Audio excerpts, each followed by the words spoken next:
So in order to have better results, generally projects need to have the following: opportunities for participation. In the case of Paraguay, resettlers actually manage the resettlement process.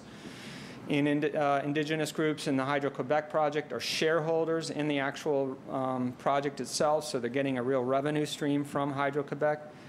There needs to be one clear project authority, not 10 or 15, or sort of say, we're going to do the engineering part and then we'll leave the agency for land, resources, or forestry to help these resettlers too.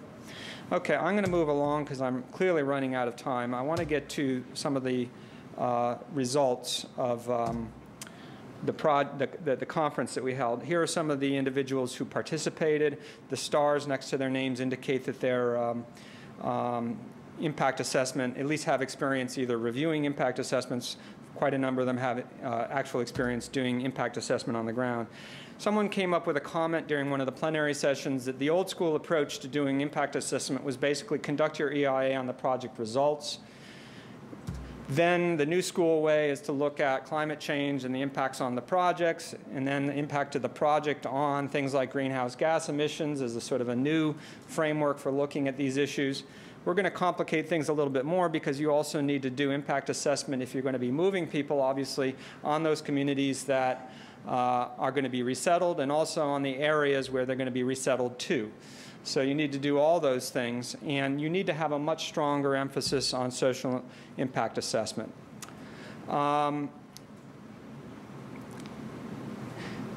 I'm going to just highlight a few of these because there's a lot of recommendations that came out of our workshop, and I'm clearly running out of time. So one of them is basically a lot of the climate change discourse focuses heavily on moving people. Let's just get them out of harm's way. But the reality is that that's the least problematic of the things that you need to do. Resettlement involves much more in terms of advanced planning and development activities ex post facto to reconstitute livelihoods. And so a lot more could be said on that, but basically I think that the simplistic sort of discussion needs to be provide a little bit more sophistication. There's not going to be as many resources, obviously, for resettling people under climate change impacts, direct impacts, because you don't have a dam or you don't have a mine or something else that's bringing resources to that community. However, there is a lot of money flooding into the adaptation community through the Copenhagen Green Climate Fund and other. And one of the issues will be there's a lot of pressure to get those monies out, and that causes potentially issues with implementation. There needs to be better training of professionals involved in resettlement. China has really been a model in some ways in this area, but you know, they struggle themselves with some of the results of resettlement, obviously because of the scales. Future resettlement is more likely to be rural to urban, so we're going to see more people most likely moving to or being moved to more urban settings instead of land for land as it's been in the past. But we really need to, you know, that last point is we need to bear in mind what the impacts are going to be in the areas that people will be resettled to. There's a need to prepare host communities to receive resettlers. And then guidelines for resettlement are important, but they're not enough. And often we need legal frameworks because violations do occur, and if there's no legal framework, there's no recourse. And then finally, we need to build more of a realistic discourse in the policy community about issues related to resettlement, or possibly using terms such as managed migration. There's a bunch of warnings from past resettlement experience. I think I won't go into those. What I want to close with is the impact assessment lessons, and there's only 2 slides here. So, you know, some of these are generic to impact, most of these are generic to impact assessment as a whole, and I'd be interested to hear feedback from the impact assessment community if it resonates with your experience, or you're shaking your head and saying this doesn't resonate. But one of the issues that we address is the fact that far too often the impact assessment consultancy group is picked precisely because they may be the ones that give the green light to your project.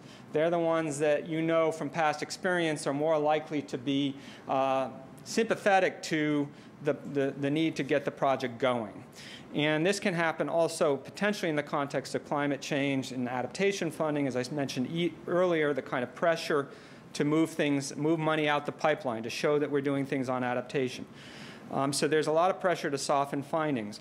Some countries have more independent audit approaches to addressing impact assessments, and we think that should be done more frequently and more commonly across the board.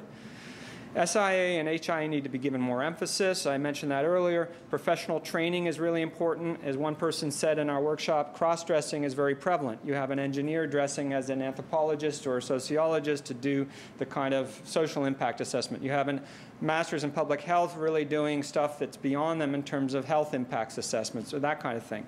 So those are issues. You know, participatory assessment is a great thing and should be done in most cases, wherever possible. There was a basic issue, though, that project proponents often don't want to reveal what's going to happen. They don't want to talk about resettlement until the community is sort of brought in at the last stage and told, oh, by the way, you're going to need to be moved out of the way. Baseline surveys and monitoring and evaluation are really critical. But those need to be agreed to up front, and there needs to be in the covenant. I mean, I think Ken Markowitz mentioned, you know, the need for legal frameworks and the need for accountability in this process is really important. And unless they're in the concession agreements or the lender covenants, generally those kind of long-term monitoring evaluation frameworks will not be put in place.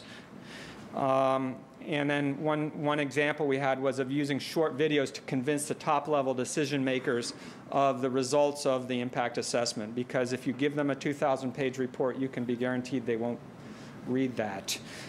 So I'm sorry for going over a little bit, but those are our findings.